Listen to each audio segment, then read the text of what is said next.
programa Outras Palavras, um oferecimento Sindiúte MG, Sindicato Único dos Trabalhadores em Educação de Minas Gerais. Olá! Veja no programa de hoje, no Educação em Debate, quais são os atores sociais da educação e sua importância no cotidiano da escola. Na atualidade, a luta de milhares de famílias por moradia em Belo Horizonte. O Momento CUT Minas esclarece o que é o Programa de Alimentação do Trabalhador, PAT. Durante o Encontro Estadual de Funcionários da Educação, realizado pelo Sindiúte em Ouro Preto, a professora adjunta da Faculdade de Educação, doutora em Educação Catarina de Almeida Santos, falou sobre a seguinte temática: funcionários da educação, terceirização e precarização das relações de trabalho. Para ela, todos os educadores são atores sociais no processo educativo dentro das escolas. Acompanhe.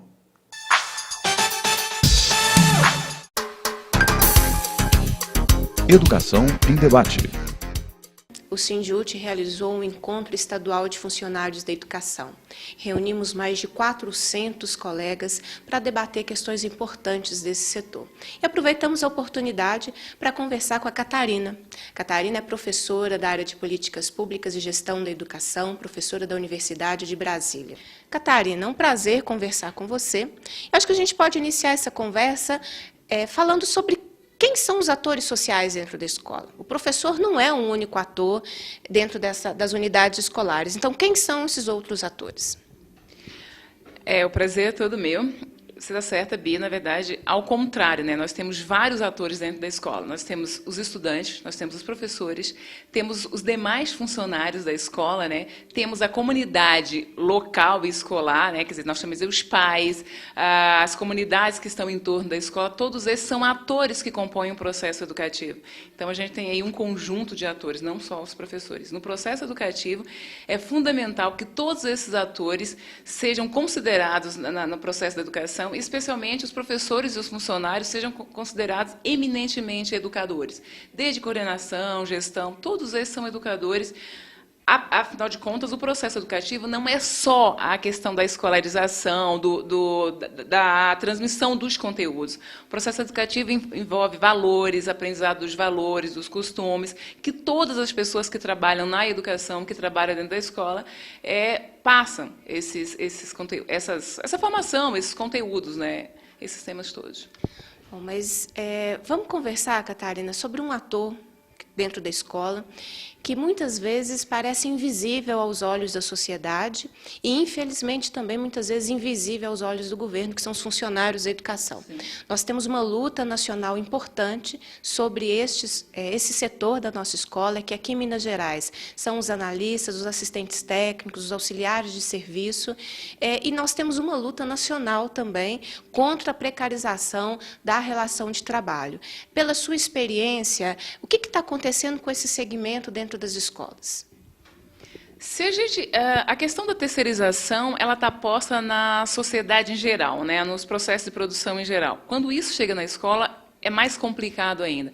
Se a gente está falando de educadores, né, se a gente está falando que todos são educadores de processo educativo, é preciso que eu entenda que os funcionários da educação, eles são educadores. Quando eu terceirizo os funcionários da educação, eu estou terceirizando a própria educação, eu estou tirando a importância que a educação tem na nossa sociedade e de que esses autores têm no processo de formação dos nossos alunos.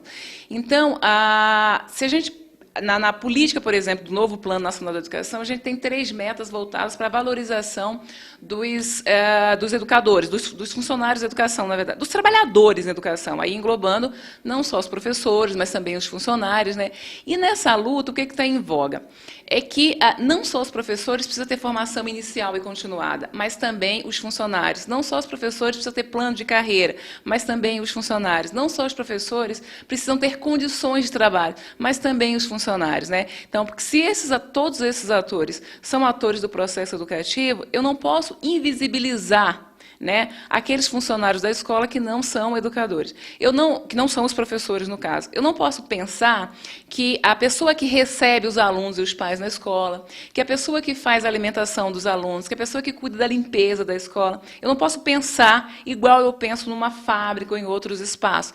O papel deles, né, nesse espaço é diferenciado, seja para formar os alunos no sentido de pensar a importância de todas essas ações, ou seja, para ensiná-los mais diretamente sobre alguns conteúdos.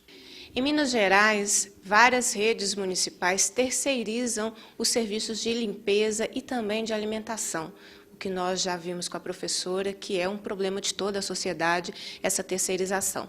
No caso da rede estadual, o que nós percebemos que cada vez mais a Secretaria trata os funcionários da educação como se fossem executores, meros executores de práticas e questões administrativas desvinculados da questão pedagógica e do que é o papel da educação. Catarina, quais são os desafios, na sua opinião, no que se refere à questão dos funcionários da educação, desde a questão da formação, da organização, entendendo este segmento como sujeito de políticas públicas também? Eu acho que o primeiro grande desafio é o que você já citou, é a questão da formação, que tem uma formação inicial e continuada, né? Então, a gente precisa ter uma política séria de formação para os funcionários da educação. Além disso, eu preciso ter uma política séria também em relação à carreira, né? A salário e carreira. A partir disso, eu posso ir mais para o âmbito da escola, né? Tendo essa formação, que esses funcionários sejam considerados realmente sujeitos educativos dentro da escola, e, nesse sentido, ele precisa começar a participar mais dos processos de gestão, de tomada de decisão, da discussão do projeto político-pedagógico, né, da construção desse projeto político-pedagógico, que é a alma da escola, né, quer dizer, a escola, aquilo que define qual é o projeto de educação que a gente vai implementar numa determinada escola, é exatamente o seu projeto político-pedagógico. E esses funcionários precisam construir efetivamente, participar efetivamente da construção desse projeto político-pedagógico. Todos os funcionários, independente da função que desenvolva na escola, precisam estar na construção desse projeto. Se o projeto é aquilo que vai dizer da escola, todos que estão dentro da escola têm o que dizer, têm o que contribuir. Então, esses são alguns dos desafios essenciais que a gente tem no campo da educação, especialmente no que se refere aos funcionários da educação. Terceirizar os serviços na escola, eu acho que é um crime contra a garantia do direito à educação. Porque, na verdade, os funcionários terceirizados eles não vão criar nenhum vínculo com a escola, nenhum vínculo com os alunos, vão lá prestar um serviço, e a educação não é serviço, a educação é direito. E a gente precisa garantir esse direito na sua plenitude, garantir aprendizado, garantir formação cidadã, garantir que as pessoas tenham uma formação que os torne capazes de ler o mundo, de entender o mundo e de transformar o mundo, e não simplesmente de se adaptar ao mundo. Isso serve para todos os atores que constroem a escola. Conversamos um pouco sobre a realidade dos funcionários da educação. Em Minas Gerais, a categoria vive um acúmulo de tarefas, vive um adoecimento, cada vez menos pessoas fazendo mais serviços e a invisibilidade com que são tratados pela Secretaria de Estado da Educação. É importante que a sociedade perceba esses problemas e valorize estes profissionais e nos ajude a cobrar do Estado políticas públicas que valorizem esse importante setor dentro das nossas escolas e das superintendências regionais de ensino. Catarina, obrigada pelo debate. Eu que agradeço, né? Estou disponível sempre. Se é para discutir educação, vocês podem contar comigo manhã, tarde, noite, sábado, domingo, feriado, não tem problema. Tire sua dúvida com o Departamento Jurídico. Tira dúvidas. Eu gostaria de saber o que trata a ação de exigência curricular. A ação da exigência curricular diz respeito para aqueles servidores que recebem a exigência curricular e ultrapassam o cumprimento da sua carga horária legal, que é de 24 horas semanais. O sindicato está ajuizando as ações para que essa exigência curricular passe a se tornar uma faculdade e não uma imposição, como é feito hoje pelo Estado de Minas Gerais. Os documentos para o ajuizamento da ação estão elencados no kit Justiça, que já está disponível no nosso site. Veja o que pensam os educadores mineiros. Profissão educador. Sidney Soares Pinto, Escola Municipal Eurica Alves Moreira, Esmeraldas, Minas Gerais. Eu queria falar um pouquinho sobre a importância do professor na vida do educando. Todo educando que tem um professor que é empenhado, que avalia seus alunos com maior exatidão, é um aluno que tem uma prosperidade muito grande. E esses alunos, com certeza, vai ter um futuro promissor. Você que é educando, apoie seu professor e entre junto do movimento na valorização do professor. Na atualidade, Leonardo Péricles, coordenador do Movimento Nacional de Luta por Moradias, diz ao jornalista Aloysio Lopes que existem na Grande BH cerca de 20 mil famílias à espera de uma moradia digna. Atualidade. Estamos recebendo aqui no estúdio Leonardo Péricles. Ele é do movimento de luta nos bairros, vilas e favelas, tem grande atuação aqui em Belo Horizonte. Leonardo, o assunto está em pauta, né? Nós vimos uma discussão sobre habitação, direito à moradia, reforma urbana. E o Brasil avançou bastante na Constituição Federal de 1988. E logo depois tivemos o Estatuto da Cidade, reconhecendo também esse direito. Então, do ponto de vista da lei, do papel, nós estamos bem. Isso aí é assim, a gente está vendo que muitas leis nós temos no Brasil importantes, inclusive a própria Constituição, ela fala sobre o direito, a função social da propriedade, do direito à moradia. O Estatuto das Cidades foi uma regularização dos capítulos da Constituição que tratam do tema da reforma urbana, do direito à cidade. Agora, falta muita coisa a ser implementada, porque quando a gente fala de moradia, a gente está falando de ter espaço para as pessoas morarem. E viverem, né? Porque não é só morar, tem trabalho, escola dos filhos. Para morar e para ter direito à cidade, que é um negócio mais amplo ainda, porque você ter direito ao que a cidade oferece às pessoas. E qual o problema? Quando você fala disso, a gente esbarra na questão do interesse daqueles que se dizem donos da cidade, da grande especulação imobiliária, das empreiteiras, das imobiliárias e daqueles que querem especular com o direito à terra, quer especular com as propriedades, inclusive deixando-as vazias, para que eles possam ter mais lucro em cima de algo que deveria servir para a vida. Né? Esse seu argumento, eu sempre escutei muito em relação ao solo rural. Né? A zona rural, a distorção de reforma agrária, os latifundiários, concentração de terra nas mãos de poucos. Quer dizer que nas zonas urbanas, das grandes cidades, você tem um problema parecido. Tem, muito grande. Vou dar um exemplo aqui de Belo Horizonte. Nós temos um estudo da própria Prefeitura de Belo Horizonte, chama PLIS, Plano de Habitação de Interesse Social, e eles atestam no estudo que existem terrenos para assentar mais de 330 mil famílias em Belo Horizonte. Isso em todo o território, imagina. E eles, espalhado por toda a cidade de Belo Horizonte. E uma coisa absurda é que o déficit habitacional que eles atestam é de 65 mil famílias. Nós sabemos que é bem mais de 100 mil. Os movimentos afirmam isso. Mas a prefeitura diz de 65 mil. Então nós temos regras de cadastro mais, vamos dizer assim, mais afuniladas. Exato. Agora a questão é, se o déficit for esse que a prefeitura diz, então tem terreno para atender 5 vezes o déficit habitacional. Então a gente vê, onde que a gente vê que o problema central não é atacado. Por que impede isso de acontecer? Esses donos da terra, esses donos dos imóveis e tal, eles não querem que essa reforma urbana seja feita, não querem que a adequação da cidade seja feita e trabalham para impedi-la. E qual que é o grande problema? Grande parte dos vereadores tem ligação com esses setores, são financiados por esses setores, da própria prefeitura, e isso dificulta muito as coisas mudarem.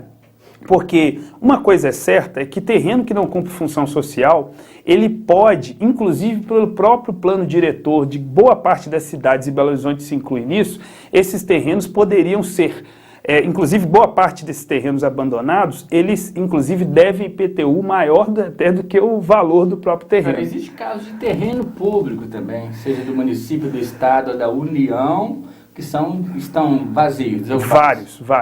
Prédios públicos também? Muitos. Você sabia que na Grande BH tem cerca de 20 mil famílias morando nessas ocupações urbanas? Não é isso mesmo, Leonardo? É um número significativo para a grande BH. Inclusive mostra a falta de compromisso do poder público, e aqui eu digo em especial do governo estadual e principalmente da Prefeitura de Belo Horizonte, onde concentra a maioria desse déficit habitacional e dessa explosão de ocupações por falta de política habitacional. Né? Você próprio mora, me disse, na ocupação Eliana Silva, na região do Barreiro. Exatamente. Qual que é a situação dessas ocupações hoje? Tem alguma estrutura urbana para as pessoas viverem ali dignamente? Olha, a gente tem, na verdade, a presença do Estado é a polícia e a repressão. Essa que acontece. E eu moro, por exemplo, na ocupação Eliana Silva, ela foi vítima de um despejo muito violento em 2012. Né, em maio de 2012, e a gente foi despejado sem alternativa digna nenhuma, e nós tivemos que fazer uma nova ocupação 3 meses depois, e lá estamos até hoje, tem mais de 2 anos que a gente está lá. Agora, eu já ouvi comentar muito pela própria imprensa, quando existem as ocupações, a prefeitura sempre alega assim, é necessário que seja feito um cadastro. Esses cadastros são feitos? Essas pessoas que estão em ocupações, como é que é a posição delas em relação a isso? Olha, a maioria das famílias que estão em ocupações, elas são cadastradas em programas sociais, em especial do Minha Casa Minha Vida. Agora, qual que é o problema aqui, em especial em Minas Gerais, e mais particularmente em Belo Horizonte? O Minha Casa Minha Vida não andou. É o maior programa habitacional que existe no país, tem suas debilidades, suas dificuldades. Agora, fundamentalmente, não andou aqui em Belo Horizonte. E por quê? Isso, acho, principalmente por falta de vontade política. E isso é um problema que acontece em vários lugares do país, mas aqui em especial é por falta de vontade política. Não é a falta de terreno, não. Não. Tanto que em um outro programa a gente já disse que tem estudo da prefeitura que diz que tem terreno para atender 330 mil famílias em Belo Horizonte, por um déficit habitacional que eles dizem de 65 mil famílias. Existe algum corpo mole por parte das construtoras? Porque às vezes a construção do Minha Casa Minha Vida é um valor menor do que elas estão acostumadas a faturar e elas não se empenhariam tanto. Isso acontece?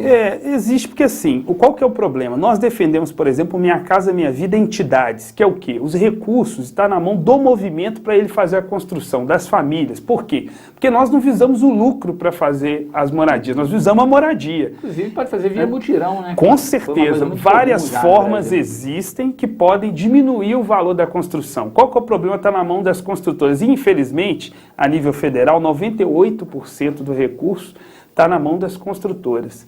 Então, qual que é o problema? Elas vão visar o lucro e aí vão fazer uma construção de baixa qualidade. Agora, como que está a situação das ocupações em Belo Horizonte? Eu sei, por exemplo, que tem uma mais consolidada, lá na região do Céu Azul, da Andara, sim.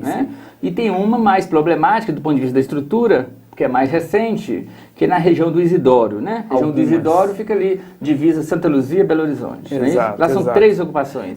Nós temos, primeiro, algumas ocupações já bastante consolidadas, em vias, inclusive, de urbanizar. O conjunto é possível urbanizar, mas essas estão, assim, em condições muito favoráveis, como a Dandara, a Eliana Silva, onde eu moro, a Camilo Torres, Irmã Dorothy, Helena Greco, tem várias ocupações. E só essas já são a mais de 5 mil famílias. E o restante, as ocupações mais recentes, como por exemplo do Isidoro, que já, assim, nem tão recentes assim, porque já tem mais de 1 ano e meio, uma parte dessas ocupações, a Rosa Leão, surge em maio de 2013. Depois, naquele período das jornadas de junho, das manifestações, surge a ocupação Esperança e depois a ocupação Vitória. Essas ocupações somadas dão mais de 8 mil famílias, que estão em risco iminente de despejo.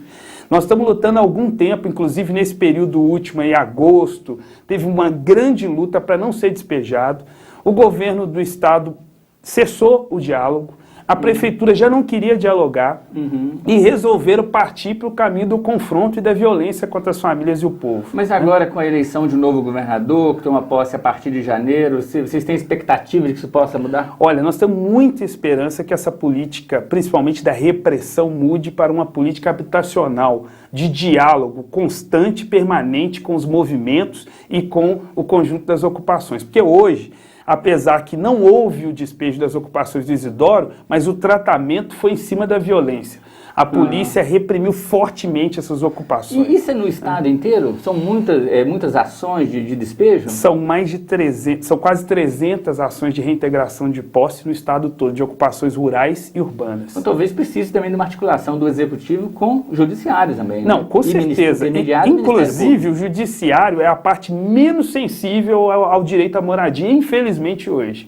É a parte que, inclusive, mais ataca o direito à moradia, uma vez que as ocupações elas surgem por falta de política habitacional oficial. Porque se tivesse, ninguém em sã consciência vai morar debaixo de lona, numa situação altamente adversa e que não sabe se vai conseguir conquistar a moradia se tivesse política habitacional. Agora, em cima dessa irresponsabilidade do Estado é que surgem as ocupações. E hoje, as ocupações do Isidoro em especial, elas estão altamente consolidadas, estão inclusive em condições que com um pouco de vontade política pode ser urbanizadas também, pode se resolver o problema e pode coexistir com o projeto habitacional da construtora. Agora, o problema é que a construtora não quer dialogar e não quer. A gente apresentou uma ótima proposta de adensamento das comunidades do Isidoro, de coexistência das comunidades do jeito que elas estão, com o projeto do Minha Casa Minha Vida, ou seja, a gente não impede o projeto da construtora e consegue garantir a permanência das famílias, mas isso não está sendo dialogado da forma como deveria. A construtora fechou os olhos e os ouvidos em relação a isso e nós continuamos nossa luta porque nós entendemos que as famílias têm direito de morar dignamente, é possível garantir essa moradia e basta vontade política do executivo, do judiciário e inclusive dos empresários para garantir esse direito. Tá bom, Leonardo, obrigado pela sua participação, viu? A você também que nos assiste. Até a próxima. De Brasília, as notícias da CNTE. Momento CNTE. Sem ação, o PNE não sai do papel. A campanha da CNTE quer estimular a participação da sociedade, cobrando que prefeitos e governadores elaborem os planos de educação dos 26 estados, do Distrito Federal e dos 5.570 municípios integrados ao novo PNE, que devem ser aprovados até o dia 24 de junho de 2015. Não é apenas uma exigência legal. O PNE já é lei, mas sem os planos subnacionais, legitimados pela participação social. O Plano Nacional de Educação não será cumprido. É no município que as metas nacionais se concretizam. Por isso, é na base que os esforços devem ser articulados. O maior desafio de alinhar os planos locais ao PNE está em construir uma unidade nacional em torno de cada uma das 20 metas. Para a CNTE, a solução está na democratização do debate, envolvendo pais e alunos na elaboração de políticas educacionais. Tem o hábito de construir os planos estaduais e municipais de educação dentro de 4 paredes e daí enviar para a Câmara Legislativa. Nós queremos que seja um amplo processo de debate com toda a comunidade escolar, com toda a sociedade civil interessada em discutir um plano de educação no município ou mesmo no estado, para depois se resulte numa lei para o Legislativo e lá também continua o processo de debate com os deputados, com os vereadores e com toda a sociedade. Divulgue a campanha. Nas redes sociais, use a hashtag Ação pelo PNE e participe desse processo de construção de uma educação de qualidade para o Brasil. No Momento CUT Minas, saiba o que é o Programa de Alimentação do Trabalhador, PAT. Momento CUT Minas. O que é PAT, esse Programa de Alimentação do Trabalhador? PAT é o Programa de Alimentação do Trabalhador. Ele foi criado já faz um bom tempo, desde 79, que foi com o intuito de ter uma melhor alimentação, que o trabalhador possa trabalhar, ter um rendimento melhor no trabalho com a boa alimentação. É um programa que é onde as empresas que fornecem alimentação, elas têm a dedução fiscal, elas têm um percentual de até 4% do seu lucro líquido, ela pode deduzir no imposto de renda. Dentro do PAT, eu faço parte da comissão do PAT, representando a CUT Nacional, a gente está discutindo uma forma de incluir mais trabalhadores. Conversamos com Marta de Freitas, ela é coordenadora do Fórum Sindical e Popular de Saúde e Segurança do Trabalhador. Marta, obrigada pela sua presença. Explica para os nossos telespectadores o que é o Fórum e qual é a sua importância para o trabalhador. O Fórum é um movimento de militantes de saúde do trabalhador que nasce principalmente em sindicatos metalúrgicos no estado de Minas Gerais, com destaque para o BH Contagem, Betim e São João del Rei. A partir desses 3 sindicatos, o movimento foi crescendo. Em 2009 foi feito um evento com mais de 600 dirigentes sindicais que levantaram a questão da necessidade de se unirem na questão de saúde do trabalhador. De lá para cá foram feitas 5 audiências públicas no 28 de abril, que é o Dia Mundial em memória das vítimas de acidente do trabalho, e várias outras demandas começam a surgir, e hoje nós temos claro o seguinte, da necessidade de capacitar os dirigentes sindicais para discutir melhor, para enfrentar melhor essa questão do massacre que ocorre no chão da fábrica, na mina, no canteiro de obra, dentro de uma mineração. Nós temos, Minas Gerais é o 2º estado em acidente do trabalho. Então nasce esse movimento e que vai agregando hoje não só as entidades sindicais, mas profissionais do Ministério do Trabalho, da Fundacentro, profissionais do Sereste, da universidade, e também essa questão que nós começamos a ir para o interior. Então hoje nós já temos alguns núcleos no interior também atuando e discutindo saúde do trabalhador, né? As centrais sindicais, em especial a CUT, que tem dado um apoio muito grande, como ceder o espaço, né? Então é esse movimento que discute solidariedade, apoio entre os dirigentes sindicais para melhorar um pouquinho a vida dos trabalhadores, que as condições de trabalho de Minas Gerais são terríveis, são talvez algumas das piores condições que nós temos. Minas Gerais, infelizmente, é hoje destaque em trabalho escravo, é destaque em trabalho infantil, um dos poucos estados que o trabalho infantil vem crescendo, de 5 a 9 anos, e é um local onde nós temos a própria atividade, tanto de mineração como metalúrgica, a agroindústria, são atividades com altíssimo risco. Nós temos a maior malha rodoviária, então é onde nós temos o maior índice de mortalidade de acidentes do trabalho com motoristas. Então, esse grupo que hoje cresce, né, e é que a gente espera que venha crescendo mais ainda, que aumente cada vez mais esse apoio, essa solidariedade, para que a gente possa diminuir um pouquinho dos acidentes do trabalho, do sofrimento do nosso trabalhador. Minas Gerais é hoje o estado com o maior índice de doença profissional, em especial silicose, que é uma doença que mata trabalhadores em vários segmentos da construção, da mineração e outras atividades. Então o Fórum tem um movimento em prol da vida, da saúde e da dignidade do trabalhador. Bom, Marta, e por falar em saúde e em dignidade, nós estamos enfrentando aí uma onda conservadora pressionando pela terceirização sem limites. Explica pra gente por que a terceirização é tão ruim para o trabalhador. A terceirização no Brasil, ela ocorre de uma forma diferente do que foi lá fora. Aqui se terceirizou o que é porco, o que é sujo, o que é insalubre, o que é perigoso. A gente chega na empresa, mãe, ela não tem acidentes, mas as suas prestadoras de serviço, as suas terceiras, é onde morrem os trabalhadores. A chance de um trabalhador morrer numa terceirizada hoje no Brasil é 6 vezes mais do que na empresa mãe. Haja visto a situação da CEMIG hoje, que é dos trabalhadores terceirizados na CEMIG. E assim tantas outras empresas. Então, a terceirização significa precarizar ainda mais as condições de trabalho em todo o setor produtivo, tanto no comércio, na indústria, na prestação de serviços. A gente vê uma migração dos acidentes do trabalho das áreas tradicionais de Minas Gerais, como siderúrgica, mineração, para o setor terciário, quando, na verdade, são acidentes que ocorrem dentro dessas empresas siderúrgicas, minerações, construção. Então, a terceirização para o trabalhador significa aumentar as suas chances de morrer e adoecer. Então, nós precisamos urgentemente combater a terceirização. Trabalho digno, decente, não se faz com trabalho terceirizado. Você conheceu um pouco do trabalho do Fórum Popular e Sindical de Saúde e Segurança do Trabalhador e também mais motivos para lutarmos contra a terceirização. Marta, muito obrigada pela sua participação. Estamos às ordens, o Fórum se coloca à disposição, convido a todos a integrar ao Fórum. É fundamental que a gente aumente esse movimento e que juntamos os nossos esforços na luta contra a terceirização. Para finalizar, fique com o nosso quadro de humor.